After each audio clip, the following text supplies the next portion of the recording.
Hello! From somewhere near or far, you're listening to It's All Relative. Talks about relationships, sex, and self connection.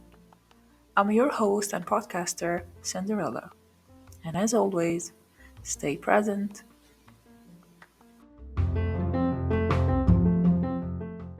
Hello, and welcome to a new episode of It's All Relative. Today I have a special guest with me. I have Salma Hagib, or what I like to call her, and I save her on my mobile as Salma Tasal, because that was her initial handle on Twitter when we first met back in 2011. And welcome, Salma, and I'm happy to have you here. Thanks a lot. I'm very proud of you for starting this podcast once you thought of it, and for keeping it relative to what we're going through and to everyday life. And thank you for hosting me. Thank you. It's always my pleasure. And I want to give you some space to tell me a little bit about you, to the audience and to everyone who will be watching us as well. So I'm Salma from Egypt. I've moved to the UAE for 4 years now. I work in communications and PR, and I own 2 goldfish right now. And I am looking at Cinderella as a model because I want to start my own podcast as well. It will be mainly conversations with friends on just like normal topics for expats mainly all over the world. So I guess that could be an introduction, Yeah, I think that's what I have in mind right now. Yeah, that's cool. And I'm hopeful that I'll be on the podcast. So For sure. yes, For sure. thank you so much. So the topic that we're going to be talking about today is a little bit heavy, and it's all about grief in the workplace. Yeah, it's fun. Yeah, it's so much fun. I understand that it's a very personal topic, and thank you so much for accepting to be vulnerable to record this podcast. And I want to ask you a very simple question: What's grief to you? Yeah, I tweet sometimes randomly about grief because I have been trying to figure it out till now. It's something I've always been dealing with. I've been grieving things and people I don't even know. Yeah. But it's the very first time where I lost my parent, my dad, last year to COVID in June. And it's a whole different journey. That's what I realize right now. And grief to me is, sometimes I mention it as an all consuming feeling, overwhelming feeling on you. Sometimes you can't just control it. Other times it's a catalyst for you to do things differently. Yeah. It pushes you to try and commemorate the memory of your loved one, for instance, or to try and do things because you know they would have liked them. So it's a lot of things. It's a lot of things, but the thing we can both agree on is that it's a very personal journey. It's different from one person to another. It manifests in different ways. Yeah. And that I don't know if it's just a part of life that we all have to go through it eventually. Yeah, totally. I agree. I actually can relate to what you're saying because since I have lost my mom back in 2020, I think I have been grieving for a very long time because it's not just about losing someone you love. Grief can be about losing a pet, can be about losing a dream. It can be about losing a version of yourself that is no longer there. It can be losing financial security. It can be losing a job, a friend. So it's not just we as a society we link it to just death. However, grieving is much more bigger than this. And if I would define grief, for me, it would be the miss, because um, the miss of an opportunity, the miss of love that is no longer on this earth. It can be in our life, it can be in everything else, in relationships, friends, and memories, but to actually pursue and continue pursuing that kind of love is grief for me. So, as you can see, that grief is so much different from one person to the other, even though that we have had a very similar experience of losing a parent, it still is different from one person to the other. I wonder how many definitions of grief we can get. Yeah, you're right. Grief for some people is completely the opposite from this. For instance, some people choose to grieve by moving on, by doing something, by involving themselves in work or in raising their kids, or just like this is their way of doing it. Yeah. And compartmentalizing. And Wow. for me, for the longest period, I would say, no, I don't like this, I don't agree with this. But to be honest, at the end of the day, everyone has their own boat, you know. So, thank you so much for answering what is grief to you. I need to ask you, how do you grieve? How did you grieve, or how are you still grieving? Yeah, I am still grieving, of course. It's been less than a year since I lost my dad. Although I've been told a couple of times that it's enough already, you know. Yeah. It's so funny when random people tell you, "Oh, you must have been very close to your dad since you're still grieving.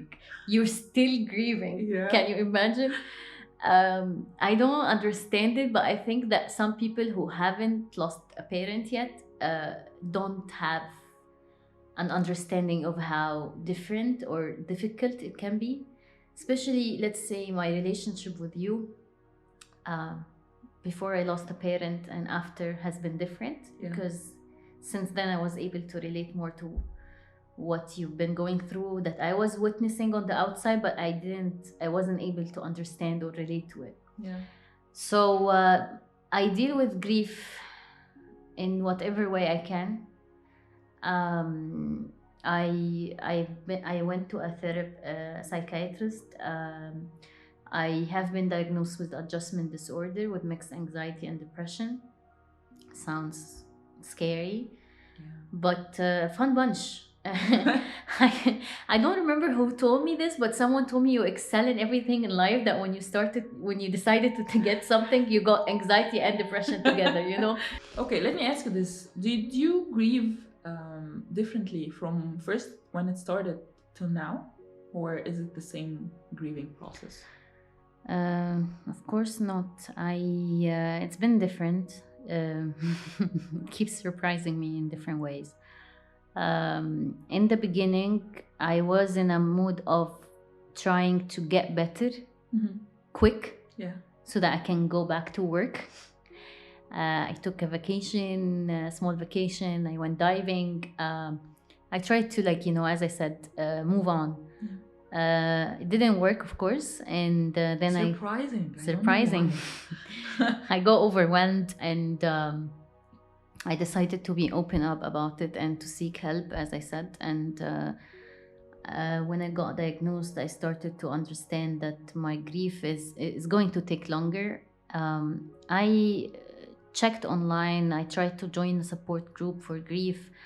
The counselor told me it will take time. You have to allow yourself to feel all the feelings. I've read this a lot in the resources I've been seeking. So allowing yourself to feel all the feelings mean, for me, that no matter how you run, you will have to understand that there will be off days for you, and there will be days where you feel like you're getting better, you're getting back on your feet, you're returning to your normal life, or I hate this expression, but yeah. And then you can be triggered by something and going through the same cycle again. Yeah. That's one of the things, for instance. The other thing that I discovered relatively recent was that it's normal actually to lack the energy to do things as I used to do, because I kept feeling like there's something wrong with me, Yeah. that I am not able to be as social as I am, Yeah. go out with big groups of people, connect people like I do, listen. My listening skills are already not that good because of my ADHD, but imagine when I'm grieving as well. So I recognized or realized later that there's something called compassion fatigue. Yeah. And I think I have it right now, and I'm okay with it, I honestly. think you started having it when COVID started, because the amount of support that you were giving everyone and you were giving me, how you were trying to be working 24/7 and be there for your organization and be there for your family and friends while in lockdown. I think it took a toll on you, and then grief came along and it became even harder for you to. Yeah, true. And I attended a session quite very recently on microaggression, compassion fatigue, and unconscious bias. And I asked the discussion group,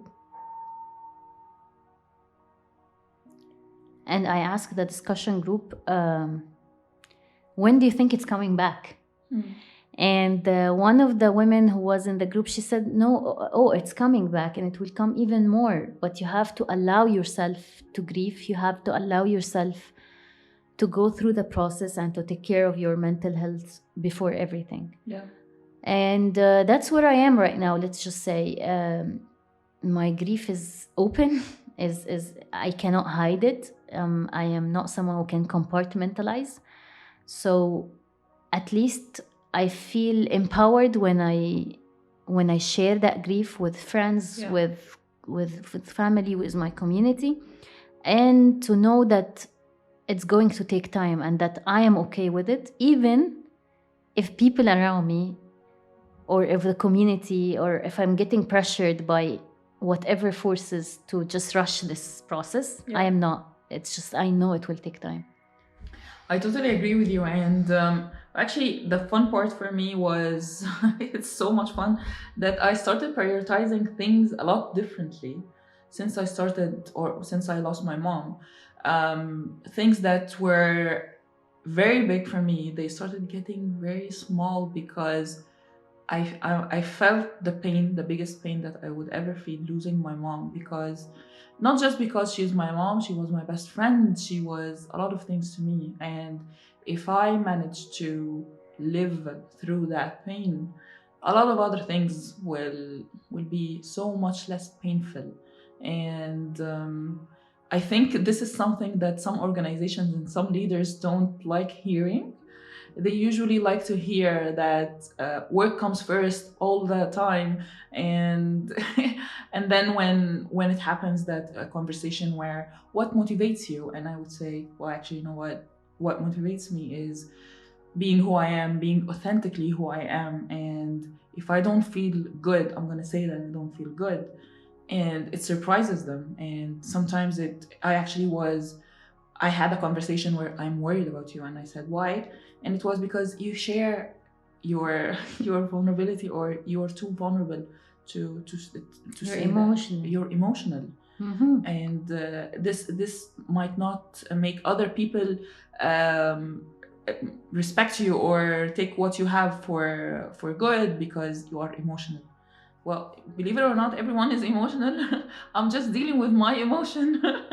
It's not that everyone is emotional, but it's just that people are different, right? And well, everyone has emotions. Yes, but I mean, as someone who's an empathetic person, like I've been told that I am very empathetic. So that means that I relate and like feel people's pain or feel people's feelings to a bigger extent. And Cinderella, for the longest period, this was something that I didn't want. Yeah. It was something I've been running from. And to be honest with you, at this very moment, I'm not telling you I'm 100% okay with it. It's still, last time I told my therapist, he said, oh, it seems like you're an empath. I'm like, is there a pill for this, please? Can you give me? I was trying to be sarcastic. I'm like, can you give me a pill to cure that, please? And he says, I'm afraid there is no cure for that. But yeah, compassion fatigue comes, and I know it will go. I'm hoping, I'm waiting for it.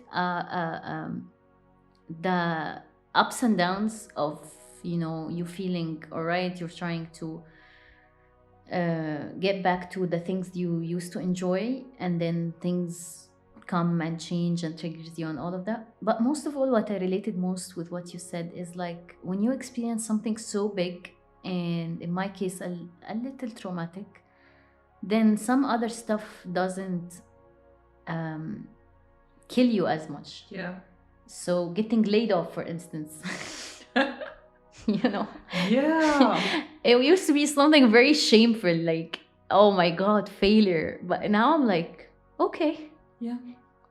Because what matters at the end of the day is you getting better, you knowing your worth, you staying authentic to yourself.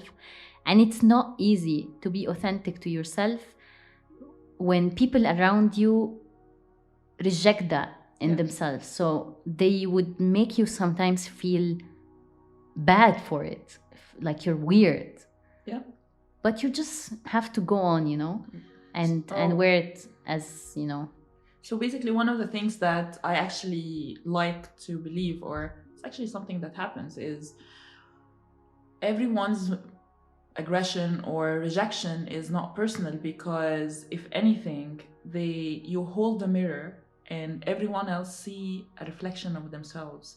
So if they don't like that reflection of the mirror you're holding, they're gonna take it on you and try as much as possible to distance you, try as much as possible not to have you around, because you remind them that maybe they are not as authentic, they don't deal with their emotion, they are not open up to be vulnerable. So when they see you doing that every single day, they also are reminded that they don't do that and they need to do that.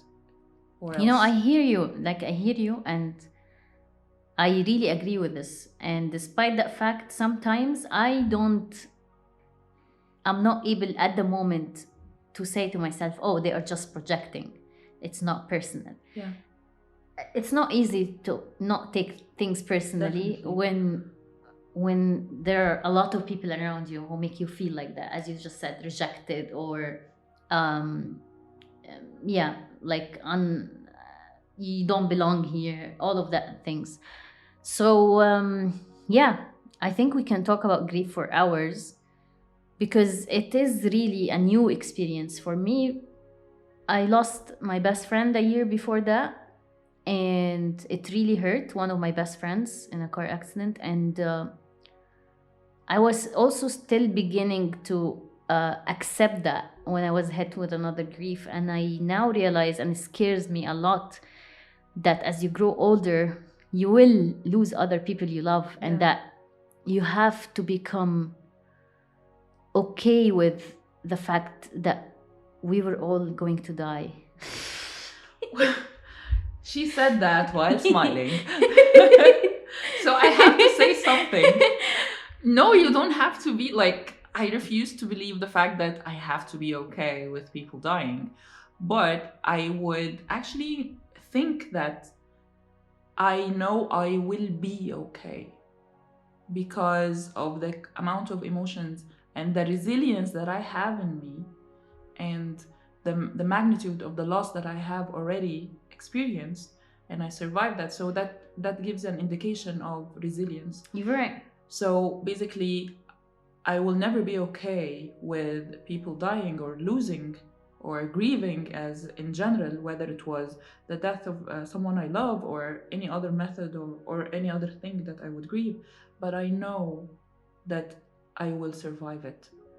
So that's, I think, this is the only difference. Maybe that's where wearing that pair of glasses would be different than being morbid and everyone will die. So it's not morbid. I like dark stand-up comedy, and I love how the material is all like, we're going to die, so hey! So why give We are going to die. No. Yeah, say it enthusiastically, and maybe you will feel Thank you, differently. I'm gonna pass that bucket to you. Thank you. Okay, so let's hit the nail and ask how organizations deal with grief in your opinion. Very simply, and we're just gonna go through it and I think it depends on how big the organizations are, Mm. but it also depends on how the leadership is in the organization, because there are lots of type of communication in the organizations, but the top down, usually they are the one who enforces how the vibe of the organization, the procedures and the policies and all. Yeah. So there are organizations that are now struggling to cope or understand that what happened the past 3 years that affected a lot of people. For instance, grief is becoming more universal. Like, it's always been, of course, people die all the time, but now there's a sense of, I don't know, like there's something very big that's affecting even how people are viewing workplace now. They are reassessing their priorities. What do they need from the workplace? Yeah. So companies are trying to cope. They are trying to provide mental health webinars.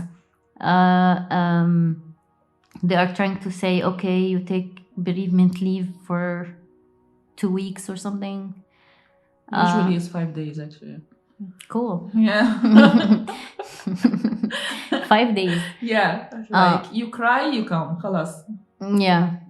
I think it's not easy when someone is going through grief at the workplace. Like, I feel that I was feeling some shame and guilt for how I'm behaving in the workplace. If I'm talking about myself personally, that I felt that I am being angry, I'm being bitter, I must be affecting the people around me.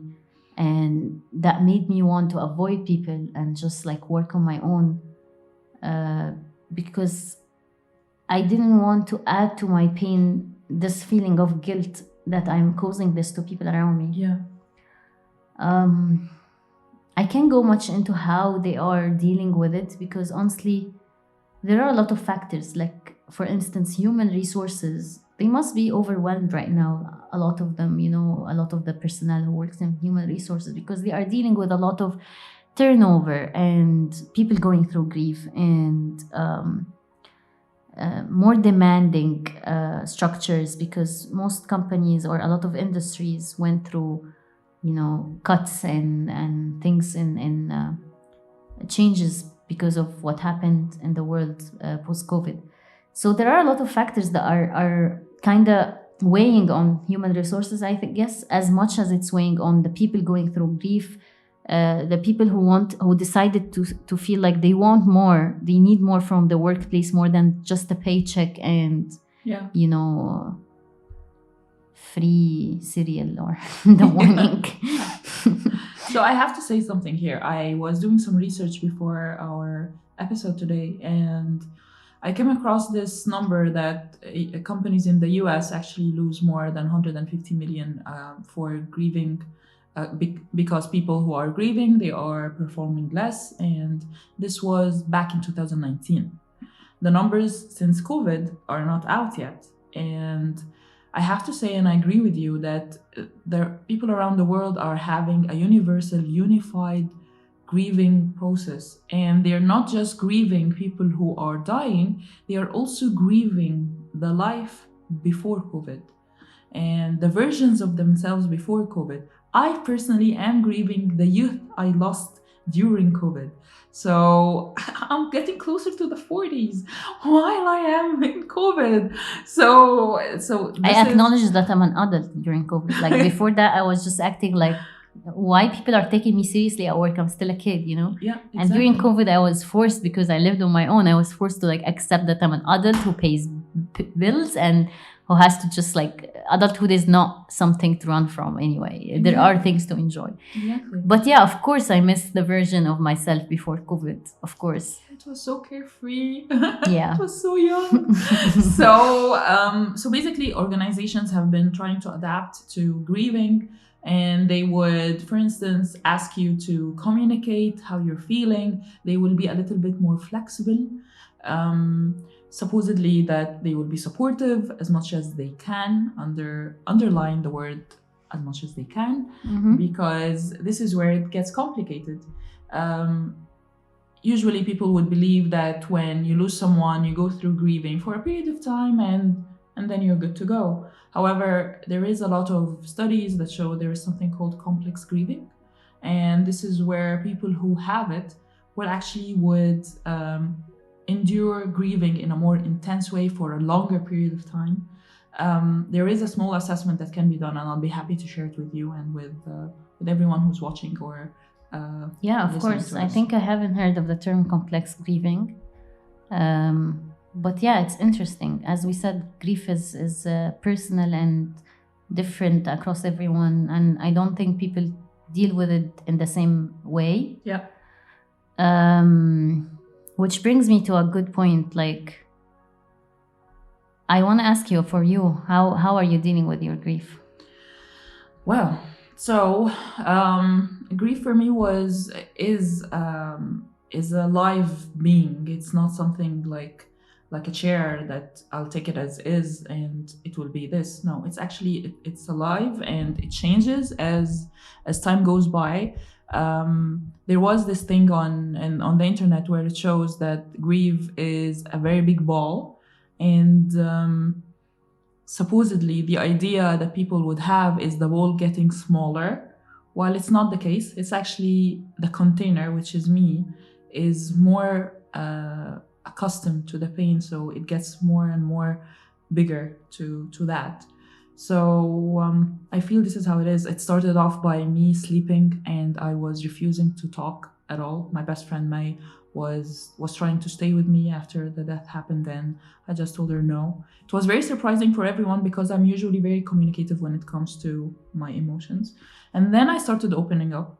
But this is the thing. The 5 stages of grief, people would think that it's linear. So it's not linear at all. It's something that you would experience. All of a sudden, you would be sitting there and bam, you're hit with anger. You're hit with denial. You were hit with a lot of things. Sometimes you will be in the accepting mode, but then it comes over. Something triggered and it would come over. I go to therapy. I've been going to therapy since it happened. I talk about my mother to my friends. I do stuff that my mom used to like. I wear her clothes. Sometimes I talk to her. I'm not crazy.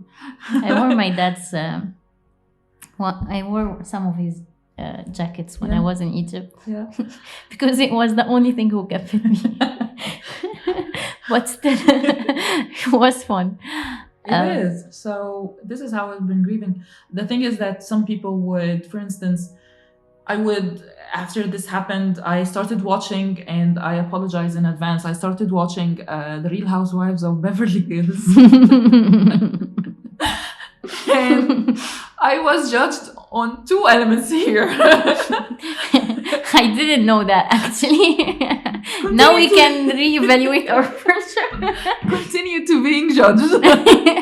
So I was being judged for the show. I considered watching Keeping Up with the Kardashians. Like, I considered exactly. Yeah. So I was being judged for the quality of the show I was watching. I love it still, and I still watch it, so it's no excuse. And the second part was the fact that I am watching something. Like, how dare you? You just lost your mom, your best friend. Okay, yeah. How dare you actually watch? That's a good segue, actually, on the things that maybe people should stop saying to someone who's going through grief, right? Oh my god. I'll mention one funny example. Now it's funny because I'm able to, just chill a little bit. But when my dad passed away, it was less than a month or a month, like around a month before my birthday. And it was a big milestone for me. I was going to turn 30, and I had been waiting to make a big deal out of this. And also, like, I was worried, oh my God, I'm leaving my 20s. And when I turned 30s, I thought maybe I should just do a big surprise, a big party for myself and a brunch and just like go through the whole thing. And I did. Yeah. But then I'm still overwhelmed. It's still a very big thing. So when I told one of my friends that I have depression, he says, "But you just did a birthday party." That's very weird. Like, you have a candle and stuff and you're depressed. Yeah, you had a party. So maybe one of the things is you have to understand that grief is not just me crying or not being able to leave the bed. I can be highly function in a society. I can be active. I can be doing a great job, and I still be going through grief. And you would be doing all of this, and all of a sudden you would fall in a hole of grief, and it take you time to get back to being that high achiever and being that everything else that you just mentioned. So what else people oh my shouldn't God. say? So they should never say she's in a better place or ارتاحت, now they are feeling better, because it's basically when you say that, you'll be like, no, she was in a good place here. It's not like she was being tortured. It's the whole thing. And even when you say that to someone who lost someone they love, basically you are making them feel guilty for being selfish, for wanting them to stick around.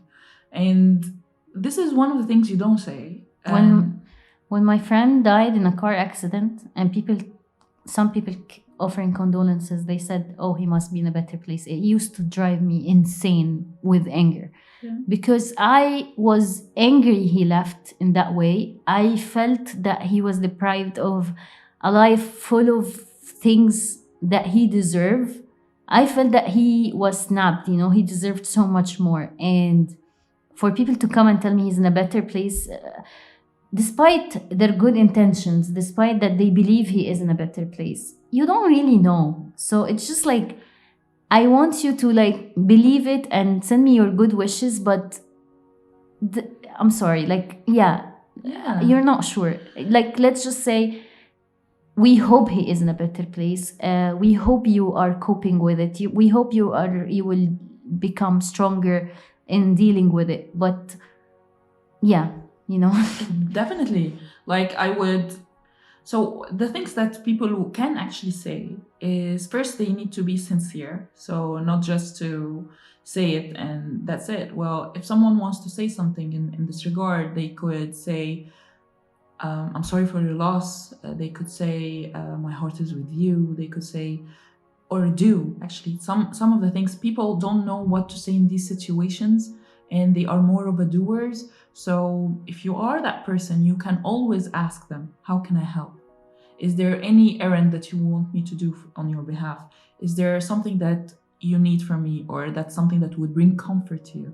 Instead of assuming that this is what they will need, instead of assuming that this is what they want to hear, ask, how can I help? Well, I have a lot of other examples on what things not to say, but let's just skip them for a moment, because you mentioned something about people not knowing what to do or what to say when someone is grieving. Recently, it really surprised me the amount of people I have in my life who don't know what to say or what to do about grief. So they choose not to do or say anything at all. Yes. Which is honestly so much worse, right? I know. At least how I perceive it. Like, I would rather someone tells me the wrong thing, and it's a process. They can learn that maybe this is not the right thing to say, and rather than just vanishing and ruining a friendship or ruining a connection because, like, oh, I didn't know how to deal with you. Which is another thing about things not to say to someone going through grief, is like, someone says, oh, I lost someone, so I know exactly how you feel. It's driving me crazy. Yeah. You know what I do? I would look them dead in the eye and say, no, you don't. What if they texted it? That's what happened with me. Snap a selfie and say, no, you don't. Someone told me I already went through grief, and it didn't make me have a funny attitude. And this attitude problems of yours has nothing to do with grief. Yeah, definitely, because they have a manual of what grief should look like and people would act like. Yeah. So, of course, you didn't go ahead with the checklists. So, yeah. Yeah. You need to get back to quality control. What else? So, other things that would actually help. you mentioned something that's fundamental, that people sometimes, when they don't know how to deal with grief or what to say when people are grieving, they just disappear. And this is actually how humans, or the majority of people, deal with when it's something negative, when it's a negative emotion. They would usually shut it off or run away from it. So this is why some people don't process grief, they just go numb. Yeah.